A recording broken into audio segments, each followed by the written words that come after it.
Have you ever wondered if you could save a life? You could be the reason that someone gets to attend their grandkids' high school graduation. You could be the reason that someone gets to go home and hug their kids. You could be the reason that someone gets to take their dog for a walk or travel like they always wanted to do. So, for my first main point, how could you save a life? Well, you could become a doctor or possibly even a nurse. You could be a first responder like the police, EMT, and firefighters. You could join the armed forces such as the Navy, Marines, Air Force, Coast Guard, and Army.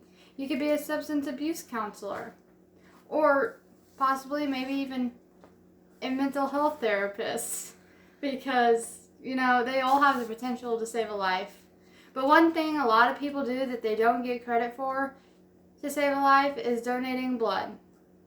On the American Red Cross at redcross.org, in the U.S., every 2 seconds, someone needs blood. And only 38% of the population are eligible to donate. So why wouldn't you?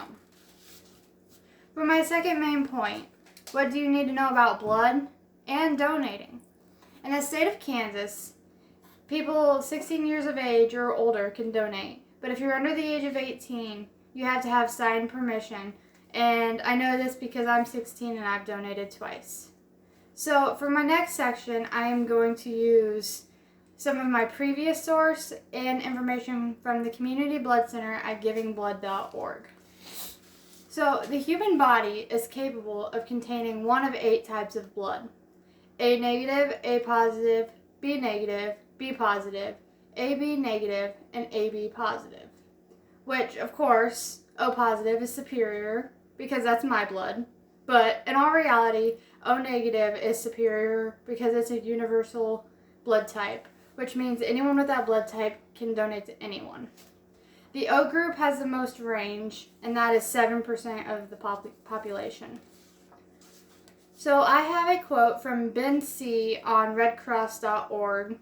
They already had him pre-quoted. It says, "To know that my blood is O negative blood, and it is a doctor's and ER's first line of defense, it is very important to donate and donate on a regular basis." So when you go to donate, they will take a pint of blood, which is slightly less than 2.5 cups. I know that due to my chemistry teacher teaching me how to convert. So, a fun fact. Bill Murray once quoted, "Whatever you do, give it 100%, unless you are donating blood." So, when you go in to donate, they want you to be as healthy as possible.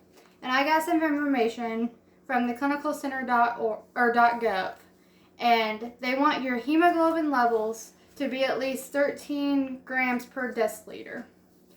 And they're also going to do some other stuff like take your blood pressure and pulse.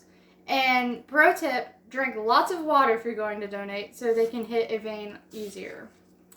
So for my last main point, how donation occurs and why people have issues with it. So I'm also going to be using information from my previous source and off of the mayoclinic.org. So like I said, they're going to do some quick vitals and medical history, ask you so many questions. And when I was looking into my topic, it was coming up a bunch of articles about how some gay men feel targeted when it comes to donating blood because most gay men are not eligible because of the risk of HIV. So I have a quote from Alistair Nizikio on ajmc.com. He says, "The whole reason is because they think that a man who sleeps with another man is at higher risk of HIV. Whether or not you donate blood, that blood is tested, verified, checked before being passed on. Just because I'm gay, a gay man sleeping with another gay man does not make my blood less clean. I think it stems from the 1980s when the virus first came out, when people didn't understand it. You are just as likely to get HIV whether you are straight or gay." I have heard several controversial arguments about how the issue should be revised, and it finally was in 2019 because of COVID, and the Red Cross was low on blood. So instead of it having to be a year since a man was with another man, it only has to be 3 months. So how does the donation work? Every phlebotomist I've ever been with was nice and explained everything they were going to do.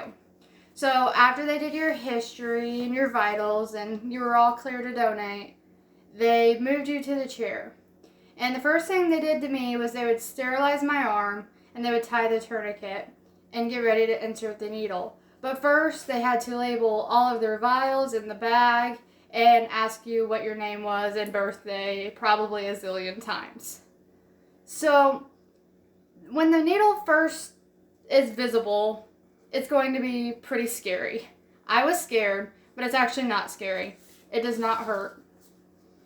But that's also just me. Needles don't bother me.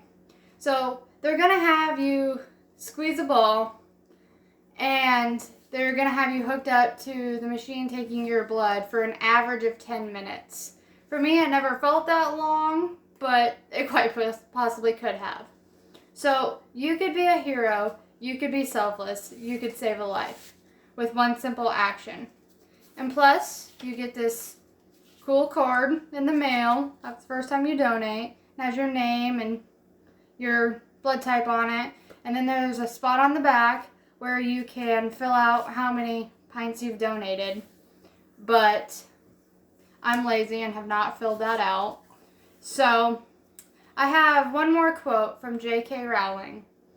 We're all human, aren't we? Even every human life is worth the same and worth saving.